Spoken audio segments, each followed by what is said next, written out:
Ne fais pas ça. Ne fais pas de ça une généralité et n'essaie pas d'inculquer aux gens que l'école c'est nul parce que ça a été nul pour toi. Si tu es bête tout seul, clairement.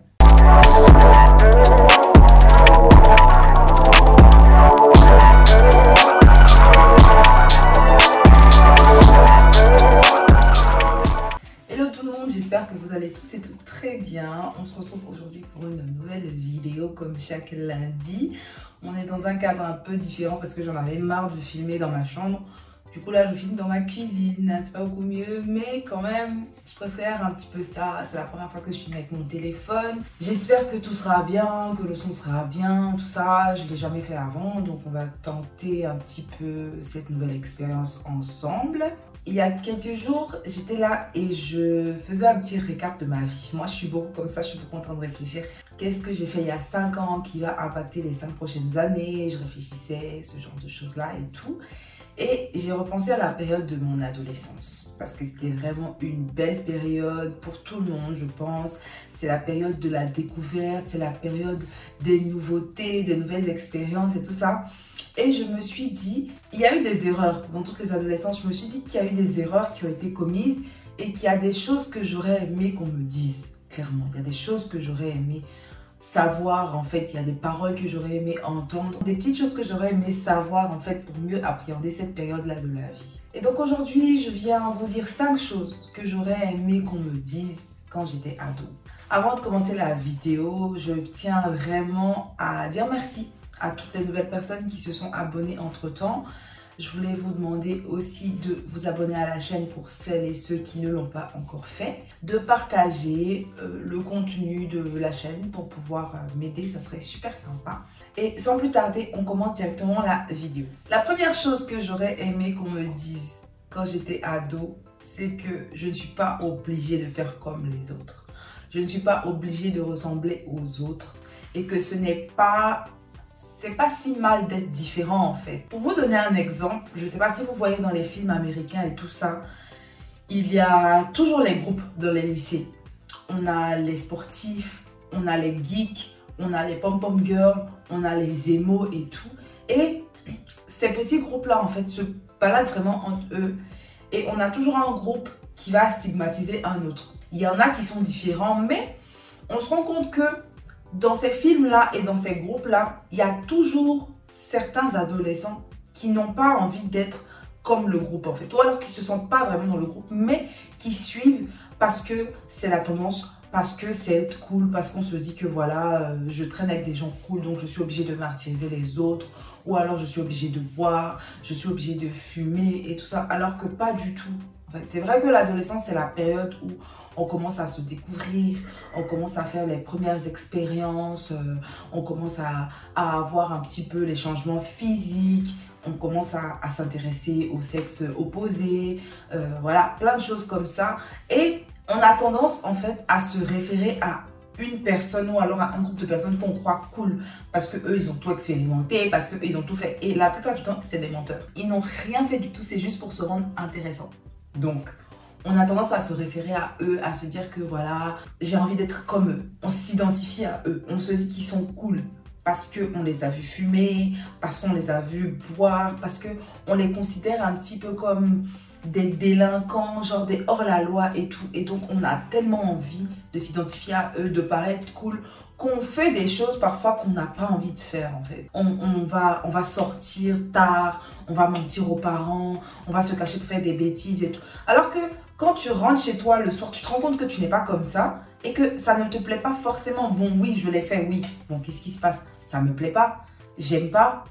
Mais il n'y a personne autour de moi pour me dire c'est pas grave si tu es différent. C'est pas grave si tu ne fais pas ce que les autres font, ça ne va pas t'enlever ton authenticité, ça ne va pas te rendre moins cool, contrairement à ce qu'on croit. Et donc, on reste comme ça dans cette optique de je dois faire comme les autres parce que c'est cool, parce que j'ai pas envie qu'on pense que je suis différent, que je suis moins intéressant, moins intéressante.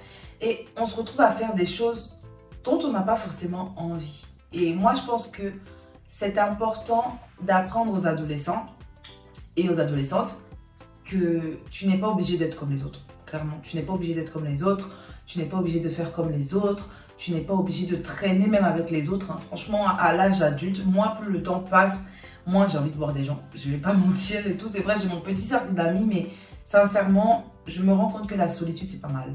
En fait. Juste être seule avec moi-même, juste être vrai surtout, c'est vraiment pas mal. Et je pense qu'on ne le dit pas assez à la période de l'adolescence. Mais tu peux être différent, en fait. Tu n'es pas obligé de faire ce que les autres font.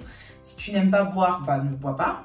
Si tu n'as pas envie d'aller en boîte, ne va pas en boîte. Si tu n'as pas envie de fumer, ne fume pas. Franchement, ça ne va pas changer grand-chose en fait. Au final, c'est toi qui compte et tu te sentiras beaucoup mieux.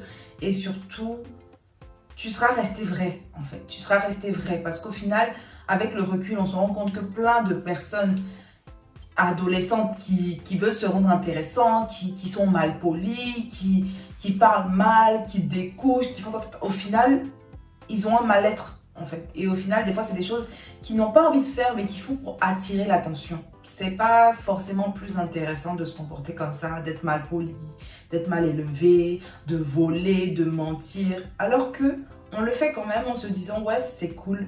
Alors qu'en soi, c'est pas cool, tu vois. Avec le recul, tu te rends bien compte que c'est pas cool.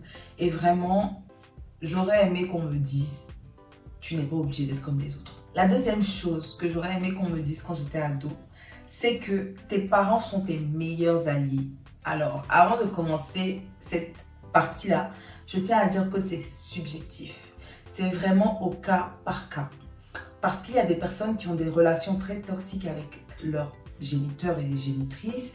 Il y a des personnes qui ne s'entendent pas avec leurs parents. Il y a des parents qui ne sont pas présents, qui limite s'en foutent un petit peu de ta vie adolescente. Mais jusqu'à preuve du contraire, ça reste tes meilleurs alliés. Et je vais vous expliquer pourquoi. Quand on est avec nos amis, quand on est avec nos potes, qu'on fait des folies et tout ça, on a l'impression qu'il n'y a que ça qui compte. On a l'impression qu'il n'y a que ce moment qu'on est en train de passer là qui compte. Et on se retrouve à faire des choses, comme j'avais dit tout à l'heure, des choses qui ne nous ressemblent pas vraiment. C'est-à-dire que de base, je prends un exemple, tu n'es pas une personne qui aime voler ou qui aime mentir. Tu n'es pas une personne qui aime chaparder des trucs, qui aime cacher des choses et tout ça. Mais le fait d'avoir des mauvaises compagnies, ça va faire que tu vas commencer à voler dans les magasins, tu vas commencer à mentir, tu vas commencer à faire des petits délits, on va dire. Et à la fin de la journée, c'est qui va venir te sortir de ces petits délits-là? Si ce n'est pas tes parents. Parce qu'en soi, tes potes avec qui tu traînes là, si tu es dans un problème, mais je dis vraiment un gros problème, par exemple, si tu dois aller en prison, ce n'est pas eux qui seront là avec toi. Si tu fumes un truc de fou et que tu tombes malade, tu as des problèmes et tout, ce n'est pas tes copains qui vont t'emmener à l'hôpital. Ce n'est pas tes copains qui vont appeler les urgences quand tu seras en train de faire une overdose. Ce n'est pas tes copains qui vont te sortir de prison, qui vont payer ta caution. Non, c'est qui? C'est tes parents. Et c'est même pas forcément parce qu'ils sont obligés, hein. Parce qu'il y a des parents, comme j'ai dit, c'est au cas par cas, il y a des parents qui s'en foutent totalement. Tu te débrouilles, tu te mets dans la merde, tu t'en sors tout seul.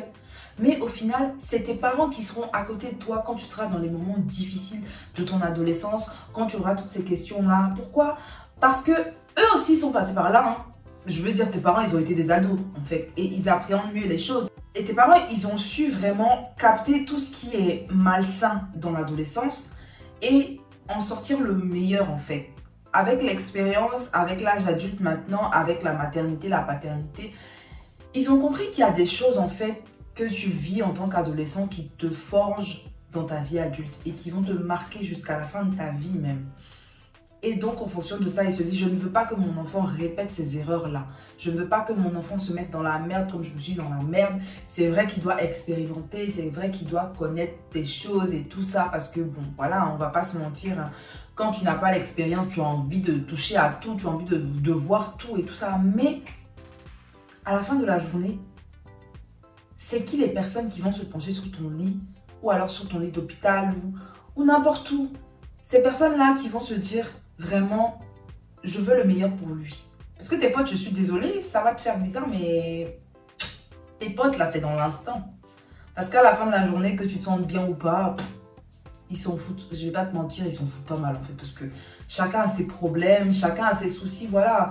C'est la vie en fait. On se dit one life. Voilà, clairement, quand on est ado, on se dit one life, on s'en fout si tu te sens mal à la fin de la journée, on s'en fout, voilà, on l'a vécu, demain on recommence. Donc clairement, c'est tes parents qui sont tes meilleurs alliés. Parce qu'au final, tout ce qu'ils vont faire, ce sera que pour ton bien. On ne se rend pas compte, mais vraiment tout ce qu'ils font, c'est pour ton bien en fait.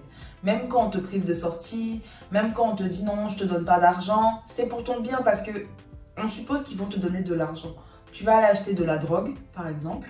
Tu vas te mettre avec tes amis, tu vas fumer, tu vas avoir une overdose. Quand tu vas avoir une overdose, tu penses que tes potes, ils vont faire quoi? À part appeler tes parents ou alors appeler les urgences, peut-être même fuir. Et c'est les urgences qui vont appeler tes parents. Tu vois ce que je veux dire?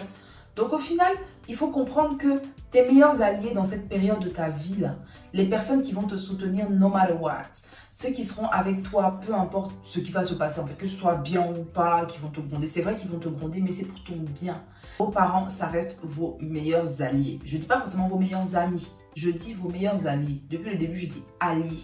Je n'ai pas dit amis. Vous n'êtes pas forcément amis, mais dans cette circonstance-là, ils seront à vos côtés, en fait. Ils seront là pour vous, ils vont vous accompagner dans cette période, ils vont vous aider, donc n'hésitez même pas. La troisième phrase que j'aurais aimé entendre quand j'étais ado, c'est que l'école, c'est important. Clairement, l'école, c'est très important. Moi, je viens faire un petit peu un ras-le-bol, en fait, un coup de gueule un peu dans cette vidéo, parce que j'en ai marre d'entendre des gens, des influenceurs, des créateurs de contenu, des personnes à influence dire « Ouais, l'école, c'est pas très important. Ouais, moi, j'ai quitté l'école et j'en suis fière. Ouais, la connaissance, c'est pas très important. » Je suis désolée de briser cette petite utopie.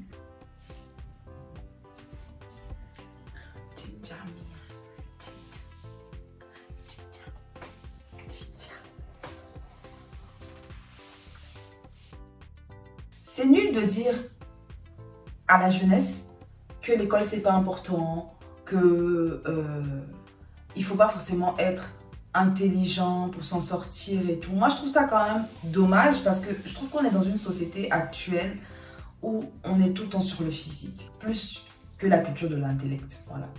On met toujours en avant le physique, oui, il est beau, nanana, nanana, bon, c'est pas grave s'il n'est pas intelligent, bon, au moins elle est belle, ça c'est la phrase que je déteste, au moins elle est belle, au moins il est beau. Mais qu'est-ce qui vous a dit que c'est pas important d'être intelligent en fait? Je sais pas à quel moment vous vous dites que, parce que moi ma scolarité, je l'ai pas réussi, donc je vais briser la scolarité des autres. Pourquoi en fait? Pourquoi? Ça fait qu'on a des enfants aujourd'hui, des ados, parce que bon, les ados c'est encore un peu des enfants, hein.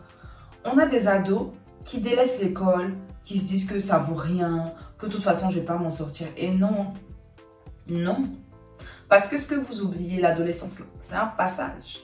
Quand tu vas arriver à la vie adulte et que tu vas devoir payer des factures, et que tu vas devoir chercher du travail, tu vas devoir remplir des documents administratifs, tu crois que c'est ta beauté qui va faire ça pour toi? Tu crois que c'est ta beauté qui va faire ça pour toi en fait? C'est ta beauté qui va remplir des contrats pour toi?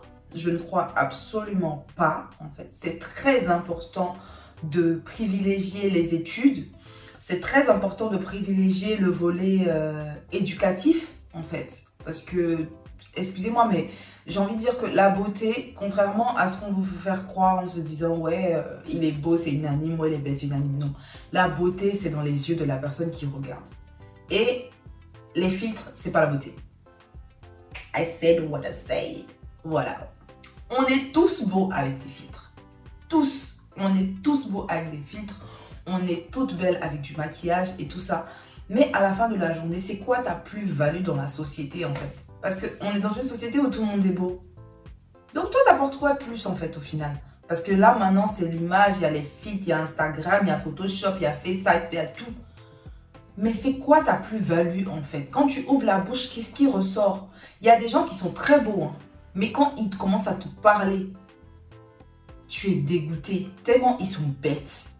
On a l'impression aujourd'hui que les adolescents sont obligés d'être bêtes. Parce qu'on se dit on est dans une période où, voilà, c'est encore un peu l'insouciance, mais pas trop, c'est pas l'enfance, c'est pas non plus l'âge adulte. Donc vas-y, je peux me permettre certaines choses. Oui, tu peux te permettre certaines choses. Tu peux être fun, tu peux être décalé, tu peux vivre dans ton univers, ce que tu veux, mais sois bon à l'école.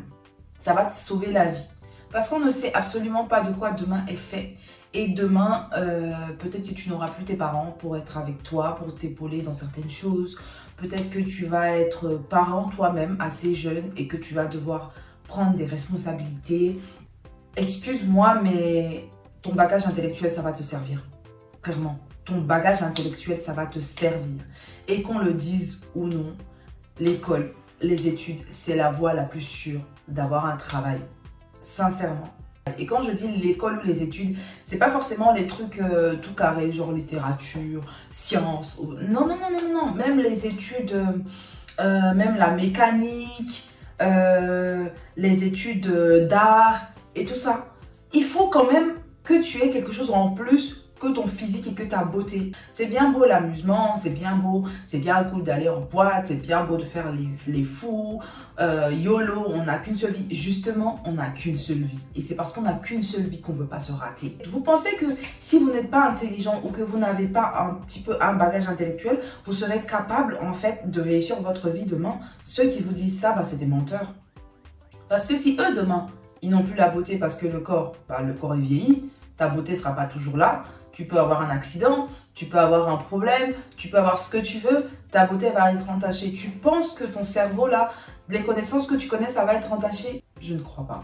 Ce n'est pas à négliger. Ce n'est pas négligeable. N'écoutez pas ceux qui vont venir vous dire « Ouais, non, l'école, ça ne m'a pas servi à grand chose. » Si ça ne t'a pas servi à grand chose, c'est que tu n'as pas su comment exploiter ce que tu as appris. Ne fais pas de ça une généralité et n'essaie pas d'inculquer aux gens que l'école c'est nul parce que ça a été nul pour toi. Si tu es bête tout seul, clairement. Ensuite, la quatrième chose que j'aurais aimé qu'on me dise quand j'étais ado, c'est que je vais perdre des amis. Tu vas perdre des amis avec qui tu traînes aujourd'hui, que tu penses que c'est ta vie. Oui, ça on a l'habitude de dire ça. Oh ma vie, c'est ma meilleure amie, c'est mon meilleur ami. Et ils vont tous disparaître. Je sais qu'il y en a plein qui sont pas prêts à entendre ça. Et que c'est pas forcément vrai parce qu'il y a des amis avec qui vous êtes ado et que vous restez amis jusqu'à la fin. Hein. Tu vas perdre, je pense, 80% de tes amis en fait, avec qui tu traînes aujourd'hui en tant qu'ado, vous vivez votre vie et tout. Il y en a plein que tu vas perdre. Et c'est pas grave. C'est à l'adolescence qu'on va rencontrer plein de monde et qu'on va vouloir être amis avec tout ce monde-là. Et au fur et à mesure, il y aura un tri qui va se faire en fait. Et vraiment, quand je dis perdre, il faut que vous compreniez que ce n'est pas seulement des personnes qui vont sortir de ta vie parce que vos idées sont différentes. Au final, vous vous rendez compte que, à part voilà, faire les fous, vous n'avez pas grand-chose en commun. À part sortir, aller en boîte, bon oui, mais tu m'apportes quoi d'autre? Vous allez vous rendre compte qu'en fait, cette personne ne vous apporte rien et que par ricochet, vous ne lui apportez rien du tout. Mais aussi, vous allez perdre des amis parce qu'il y a des personnes qui vont mourir. Malheureusement, c'est dur, hein. On rencontre la mort à tout âge et tout ça, mais vous allez perdre des amis, des personnes avec qui vous étiez très proches aujourd'hui. Demain, elles vont décéder. Soit elles vont décéder pendant que vous serez ado, ou alors elles vont décéder quand vous serez à l'âge adulte. Voilà, c'est vraiment ça en fait, et ça va vous marquer. Pour la petite histoire concernant ça, en fait, c'est vrai que c'est un petit peu triste, mais je me souviens que quand j'étais plus jeune, je devais avoir... peut-être 10-11 ans, enfin c'est un ami que je connaissais depuis peut-être 10-11 ans, même plus jeune en fait, 8 ans, parce que j'ai regardé les dernières fois les photos de mon baptême et j'ai vu qu'il était dedans et tout ça. C'était vraiment mon meilleur ami. Quand j'étais plus jeune, depuis toute petite, hein, c'était vraiment mon meilleur ami. C'était quelqu'un que j'aimais beaucoup, on traînait tout le temps ensemble, on allait à la catéchèse ensemble. On était potes, mais vraiment c'est vraiment la période où on est vraiment amis, mais c'est limpide en fait. On s'entend bien, on rigole bien, on traînait avec mon petit frère et tout ça. Et dernièrement, comme je vous ai dit, je regardais les photos de mon baptême et je l'ai revu. Et je me suis dit, ah mais qu'est-ce qu'il est devenu lui? Parce qu'entre temps, moi j'ai déménagé, on s'est perdu de vue. Et c'était à une époque où il n'y avait pas encore de téléphone et tout ça. Enfin, on n'avait pas de téléphone, on était des enfants. Et je me suis demandé ce qu'il était devenu. Donc je suis allée chercher sur Facebook, je suis allée chercher, après je me suis dit Facebook, les gens changent de nom donc on sait jamais. Je suis allée chercher tout ça et j'ai tapé son nom sur Google et j'ai vu qu'il était décédé quelques temps après que moi j'ai déménagé. Et ça m'a fait un pincement au cœur, j'ai eu mal parce que je me suis dit waouh, c'est une partie de mon enfance et de mon adolescence en fait qui est partie. Et je me suis aussi dit, ça aurait pu être moi. Hein. Aujourd'hui, j'ai des amis que je considérais comme ma vie, clairement, que j'ai connue dans mon adolescence et tout ça. Et nos chemins se sont séparés. on n'est plus amis, on ne se parle même plus, on ne se donne plus de nouvelles et c'est comme ça. Ça fait mal, c'est vrai, c'est difficile et tout ça. Désolée, j'arrête pas de me regarder, donc je sais pas ce que la vidéo va donner, mais bon, c'est pas grave. C'est difficile, ça fait de la peine, ça fait mal et tout ça, mais ça fait partie de la vie. De la même façon dont tu vas perdre des amis, il faut que tu saches que tu vas en avoir et que ces amis que tu vas avoir au fur et à mesure que tu vas avancer dans ton parcours, ce sera tes vrais amis. Ce seront de vrais amis parce que c'est quand tu vas être dans les pires moments ou dans les meilleurs moments, que ce soit une maternité, que ce soit une grossesse tout simplement, que ce soit la mort de quelqu'un de très proche et tout, que ce soit même des petits instants de vie, voilà, que tu vas connaître. Tu vas toujours te faire des amis au fur et à mesure que tu vas avancer, mais tu vas aussi en perdre en fait. Et les personnes que tu vas perdre là, peut-être que tu les connais depuis longtemps, peut-être que vous avez été ados et tout ça, mais c'est pas grave. Parce que quand on grandit et qu'on commence à vraiment se remettre de cette période d'euphorie, parce que l'adolescence c'est vraiment une période d'euphorie, quand on commence à se remettre de cette période d'euphorie là, et qu'on commence à se poser, qu'on se dit qu'est-ce que je veux, quand je regarde plus loin, qu'est-ce que je veux, avec qui je veux avancer. Peut-être que tu n'es plus la personne avec qui il veut l'avancer. Peut-être que toi aussi tu te dis bon, finalement ça ne porte pas grand chose, donc il faut qu'on se sépare. Ça sera pour le bien de ta construction, ça va te permettre de prendre du recul par rapport à certaines situations, ça va te permettre de mieux appréhender certaines choses et puis voilà, ça fait partie de la vie. En toute chose, dis-toi, ça fait partie de la vie. On va perdre des gens, on va retrouver des gens, on va laisser des gens et tout ça, mais ça fait partie de la vie et c'est comme ça. Et la dernière chose que j'aurais aimé qu'on me dise quand j'étais ado, c'est que ça va aller. C'est tout simple. C'est tout bête. Mais ça va aller. Une adolescence, ça peut être très beau.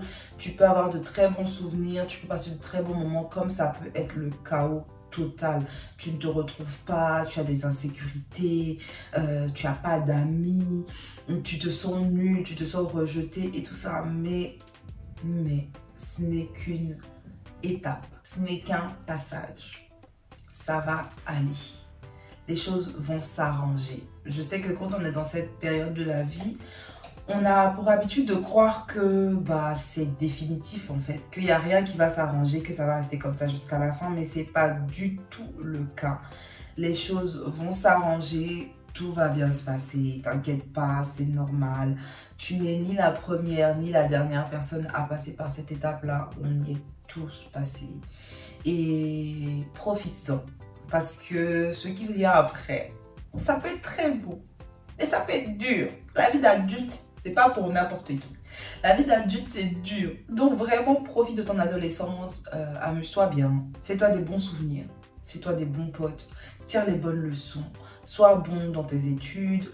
Aie une relation cordiale avec tes parents. N'oublie jamais en fait que ce sont eux qui sont avec toi depuis le début et qui seront avec toi jusqu'au bout, jusqu'à la fin. Même les amis que tu vas perdre et tout, c'est pas grave, c'est la vie, c'est comme ça, c'est comme ça. Tu n'es pas obligé d'être comme les autres, tu n'es pas obligé de faire comme les autres. Ne compte pas que sur ta beauté physique, parce que la beauté physique, elle s'épuise. Profite, profite. C'est important d'être heureux. Sois heureux. Clairement. Du coup, c'est sur ça que je vais finir la vidéo. Dites-moi si vous avez aimé ce petit format où je donne quelques conseils et tout. Moi, ça me plaît bien, j'aime bien. Si vous l'avez aimé, maintenant, je vous invite à la liker. Désolée si j'arrête pas de regarder mon visage alors que je devrais regarder le retour. C'est la première fois que je filme avec mon téléphone, donc c'est un peu compliqué. Je sais pas trop où regarder de toute façon, bref. Donc n'hésite pas à lâcher un petit pouce en l'air si tu as aimé ce contenu, à t'abonner à la chaîne, à partager, à commenter aussi. Et je sais que vous n'êtes pas avare de paroles, donc j'aimerais bien avoir des commentaires. Donc n'hésitez surtout pas. Et on se retrouve lundi prochain pour une nouvelle vidéo. Je vous fais plein de bisous et je vous souhaite à tous d'être heureux, d'être heureuse et de passer de super moments en fait. Je sais pas pourquoi j'ai voulu rallonger la conclusion alors qu'en soi habituellement je fais pas grand chose, mais en tout cas bref, bisous.